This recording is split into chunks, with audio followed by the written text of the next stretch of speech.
Hello, my name is Emily. First, I would like to say hello to everyone. I am here to tell you a story about Little Red Riding Hood. She lives in the middle of a forest in a small white house. One day, her mother asked her to take a basket of cakes to her grandmother.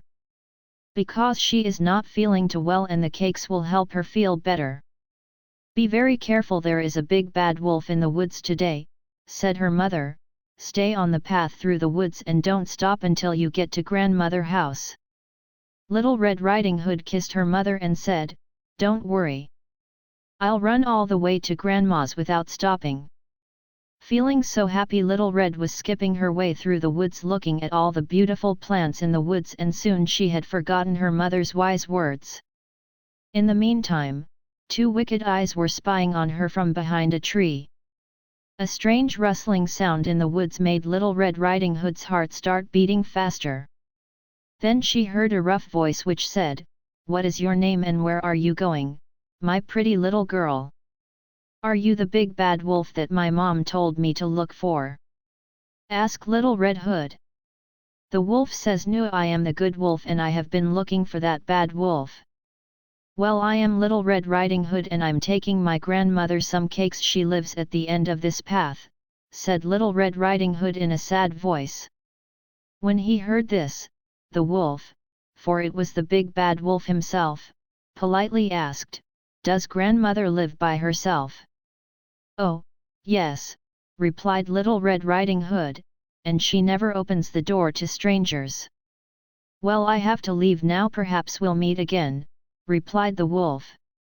Then he ran away thinking to himself, "I'll tie up the grandmother first, then lie in wait for the little girl basket of cakes."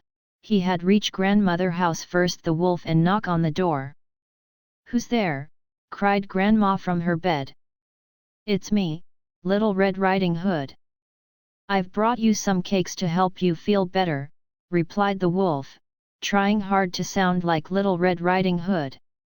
"Come in," said grandma, not knowing that it was the big bad wolf, until she saw a horrible shadow on the bedroom wall. Poor grandma! For in one leap, the wolf tied up grandma and put her into the closet. Soon after, Little Red Riding Hood tapped on the door. "Grandmother, can I come in?" she called. Now, the wolf had put on the old lady's shawl and cap and slipped into the bed. Trying to imitate grandma's little voice, he replied, "Come in." "Oh, my, what a deep voice you have," said the little girl in surprise. "The better to greet you with," said the wolf. "Oh, my goodness, what big eyes you have. The better to see you with," said the wolf. "And what big teeth you have," the little girl said in a weak voice. "The better to eat those cakes with," said the wolf, and jumping out of bed. Little Red Riding Hood dropped the basket and ran as fast as she could out of the house and into the woods. The wolf swallowed the cakes up. Then, with a fat full tummy, he fell fast asleep on grandmother's bed. Little Red Riding Hood found a hunter near grandmother's house and told him what had happened. The hunter follows Little Red Riding Hood back to her grandmother's house. The hunter told Little Red Riding Hood to wait outside. The hunter could hear a strange sound, it seemed to be coming from inside grandma's room. He peeks into the room and saw the large wolf himself, with a fat full tummy, snoring away in grandma's bed. Without making a sound, the hunter carefully approaches the wolf and tied him up. He then woke the wolf up and said, "Got you at last," shouted the hunter. He opened grandma's closet and found grandma. "It's safe now," the hunter told Little Red Riding Hood. "I am taking Big Bad Wolf away."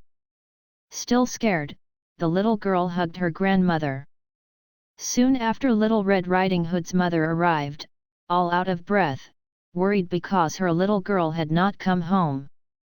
And when she saw Little Red Riding Hood, safe and sound, she burst into tears of joy. Little Red Riding Hood and her mother started walking home. Little Red Riding Hood told her mother, "We must never stop to talk to strangers. That way, we can be safe. Thank you for letting me tell you this story. Remember, you should never talk to strangers. Goodbye. I had fun telling you this story.